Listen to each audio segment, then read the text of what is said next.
Inning ត្រូវបានគេទម្លាយថារៀបការរួចហើយ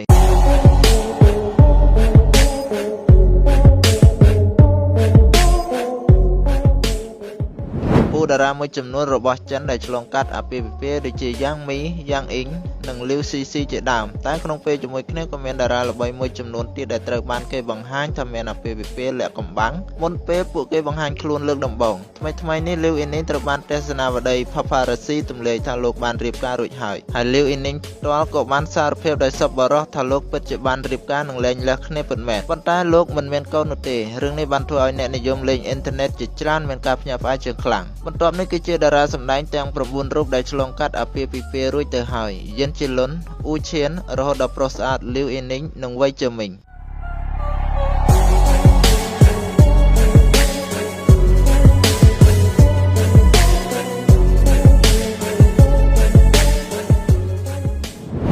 លីវអ៊ីនីង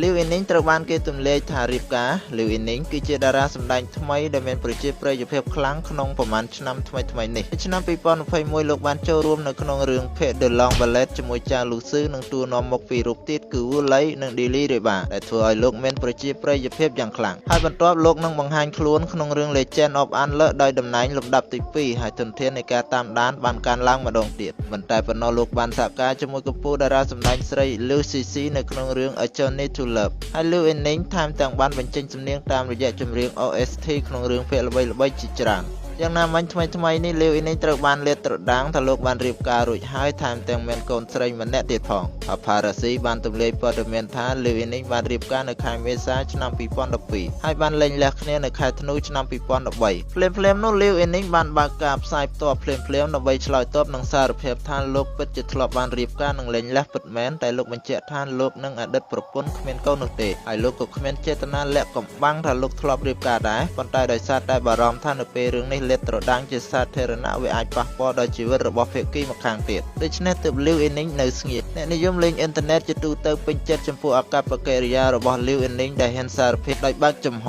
រយៈពេលជាង10ឆ្នាំហើយចាប់តាំងពីពួកគេបានរៀបការកាលពីឆ្នាំ2012 Liu Ening មិនដែលនិយាយថាលោកនៅអូឡាស៊ីនដោយចេតនាបន្ទាប់ពីការបង្ហាញខ្លួនជាលើកដំបូងនោះទេវាជាការប្រសាក្នុងការទទួលយកវាដោយវិជ្ជមានសម្រាប់ការដោះស្រាយដូច្នេះហើយទោះបីជាវាបណ្ដាលឲ្យមានការពិភាក្សាគ្នាយ៉ាងក្តៅគគុកក៏ដោយមនុស្សគ្រប់គ្នាជាទូទៅបានផ្ដល់ការបញ្ជាក់ជាវិជ្ជមានចំពោះអាកប្បកិរិយារបស់ Liu Ening 2.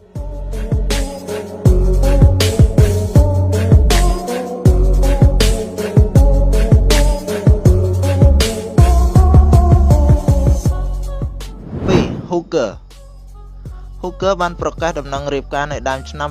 2023ដែលធ្វើឲ្យគ្រប់គ្នាភ្ញាក់ផ្អើលយ៉ាងខ្លាំងនៅពេលនោះដោយសារតែ Hooker តែងតែជាបរិញ្ញាបត្រមាសដ៏ល្បីក្នុងវិស័យកម្សាន្តក្នុងរយៈពេលប៉ុន្មានឆ្នាំកន្លងទៅនេះជាមួយនឹងការបង្ហាញខ្លួនក្នុងវិស័យភាពយន្តដំបូង Hooker មិនដែលលេចលឺដំណឹងល្អទេអ្វីដែលនឹកស្មានមិនដល់នោះគឺនៅថ្ងៃទី31ខែមករាឆ្នាំ2023 Hooker ស្រាប់តែបង្ហោះនៅលើ Weibo ដោយប្រកាសថាគាត់បានក្លាយជាឪពុកគេបាត់ទៅហើយ Hooker បាននិយាយថាដោយសារគោលដៅគឺជាអ្នកខាងក្រៅលោកសង្ឃឹមថាអ្នកគ្រប់គ្នានឹងមិនយកចិត្តទុកដាក់ខ្លាំងពេកទេចំពោះវាហើយកាលពីពេលថ្មីនេះ Hooker ក៏បានឡើងឆាកនៃកម្មវិធី Weibo Night ជាមួយ Liu Yifei, Yang Mi, Liu Cixi និងអ្នកផ្សេងទៀតដែលបានសហការគ្នាក្នុងរឿង Chinese Paladin Hooker បានឈ្នះពានរង្វាន់ Weibo King ហើយពេលនោះលោកក៏បានថ្លែងអំណរអគុណដល់ភរិយានិងកូនស្រីរបស់គាត់ក៏ដូចជាដៃគូចាស់ Liu Yifei ផងដែរ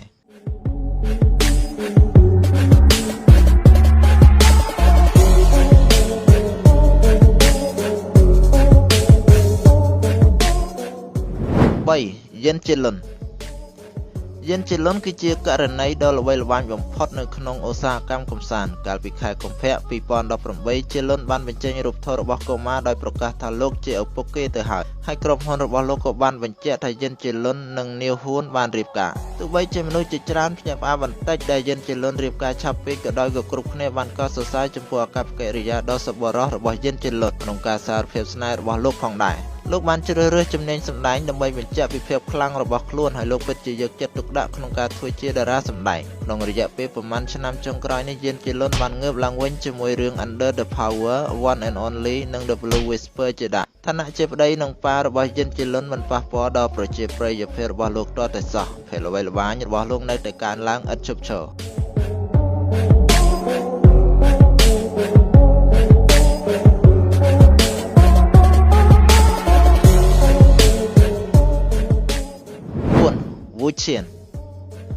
Chen និងចាងអ៊ីជៀនបានសហការគ្នាក្នុងរឿង You Away I Only Like You ហើយដោយសារតែរឿងភាគមួយនេះពាក្យចចាមអារាមក៏កើតមានឡើង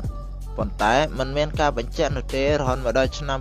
2021 ទើបមានការលេចលឺថាពួកគេបានលាក់កំបាំងការរៀបការនិងបង្កើតកូនហើយក្រោយមកនៅថ្ងៃបុណ្យនៃក្តីស្រឡាញ់ការលែងលះជាផ្លូវការត្រូវបានប្រកាសពិតជាគួរឲ្យចាប់អារម្មណ៍បន្ទាប់ពីព័ត៌មាននេះត្រូវបានលាតត្រដាងស្ទើរតែពេញអ៊ីនធឺណិតបានទះដៃអបអរសាទរគ្រប់គ្នាអបអរសាទរ Wu Chen ចំពោះការលែងលះរបស់នាងហើយអាកប្បកិរិយារបស់អ្នកទាំងពីរគឺខុសគ្នាទាំងស្រុងមូលហេតុចម្បងនោះគឺចាងអ៊ីជៀនបានបំផ្លាញប្រជាប្រិយភាពរបស់ Wu Chen នៅពេលដែលចាងអ៊ីជៀនត្រូវបានលាតត្រដាងថាលាក់កំបាំងអាពាហ៍ពិពាហ៍និងបង្កើតកូនស្រីម្នាក់អ្នកនិយមលេងអ៊ីនធឺណិតជាច្រើនយល់ថាចាងអ៊ីជៀនមិនមានភាពជាបរិសុទ្ធគ្រប់គ្រាន់ហើយពួកគេបានស្ដីបន្ទោសលោកថាជាមនុស្សចង្អៀតនិងគ្មានការទទួលខុសត្រូវថែមទាំងមានចេតនាបង្ហាញតែខ្លួនឯងនៅលាវក្នុងបទសម្ភាសន៍មួយទៀតផង Wu Chen ដែលតែងតែមានកម្រិតទាបចាប់តាំងពីការបង្ហាញខ្លួនដំបូងរបស់នាងមកបែរជាមានប្រជាប្រិយភាពយ៉ាងខ្លាំងពីទស្សនិកជនបន្ទាប់ពីការប្រកាសលែងលះជាផ្លូវការមនុស្សជាច្រើនបានជូនពរឲ្យនាងខិតខំប្រឹងប្រែងក្នុងអាជីពរបស់នាងហើយកាលពីឆ្នាំមុន Wu Chen បានចាក់ផ្សាយរឿង The Light Chaser និងឆ្នាំនេះគឺរឿង Here We Meet Again ជាមួយចាំងពីន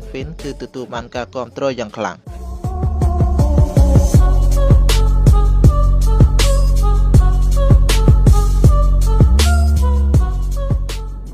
5 Marker ដំណឹងរៀបការរបស់ Marker បានកើតមានយ៉ាងភ្ញាក់ផ្អើលនៅដើមឆ្នាំ 2015 លោកបានទទួលការពេញនិយមក្នុងរឿង The Journey of Flower និងរឿង Hot Girl ជាមួយ Lily Riba ក្នុងឆ្នាំ 2016 ជាដើមប៉ុន្តែនៅឆ្នាំ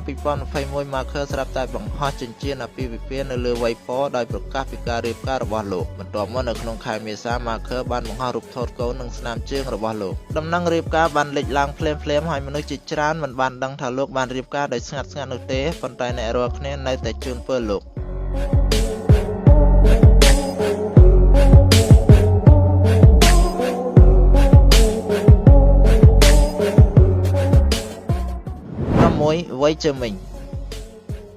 វ័យជើមិញបានតាក់ទាញចំណាប់អារម្មណ៍យ៉ាងខ្លាំងពីទស្សនិកជនជាមួយនឹងរឿង Perfect and Casual និង Unforgettable Love នៅពេលដែលលោកទទួលបានប្រជាប្រិយភាពលោកត្រូវបានគេបង្ហាញថាបានរៀបការរួចហើយប្រពន្ធរបស់លោកឈ្មោះវ៉ាងសាវឡានគឺជាមិត្តរួមថ្នាក់មហាវិទ្យាល័យទាំងរូបភាពនិងវីដេអូគឺចរាចរនៅលើអ៊ីនធឺណិតហើយពួកគេហាក់ដូចជារៀបការបន្ទាប់ពីបញ្ចប់ការសិក្សាប៉ុន្តែវ័យជើមិញមិនដែលទទួលស្គាល់ជាសាធារណៈថាលោកបានរៀបការនោះទេក្នុងឆ្នាំ 2020 វ័យជើមិញបាននិយាយជាសាធារណៈថាខ្ញុំនៅលាវនិងគ្មានកូនទេមួយឃ្លានេះត្រូវបានគេចាត់ទុកថាជាការទទួលយកការពិតដែលលោកបានរៀបការរួចហើយប៉ុន្តែតាមពិតដរាបណាអ្នកមិនបំពានច្បាប់ហើយធ្វើបានល្អអ្នកនៅតែអាចក្លាយជាមនុស្សពេញនិយមជាមួយនឹងសិល្បៈបន្ទាប់ទៀតវ័យជើមិញក៏បានចូលរួមក្នុងរឿងភាគល្បីៗជាច្រើនផងដែរដូចជារឿង Only for Love របស់វ៉ាងហឺទីនិងប៉ៃលូរឿង Forge Spirit Matchmaker យីហុងរបស់យ៉ាងមីនិងកុងជៀនជាដើមវ័យជើមិញជាតារាដែលមានមន្តស្នេហ៍ហើយជំនាញសម្ដែងក៏មិនអន់ដែរ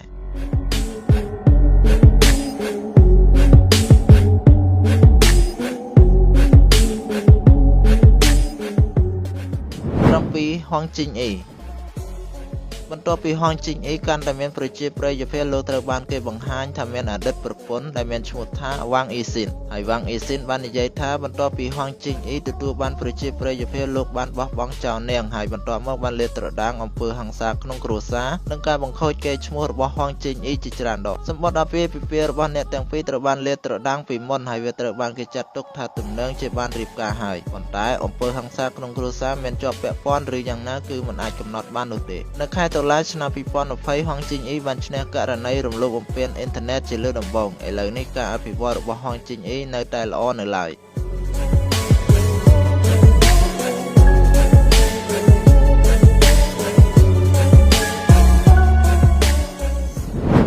8ចឹងសង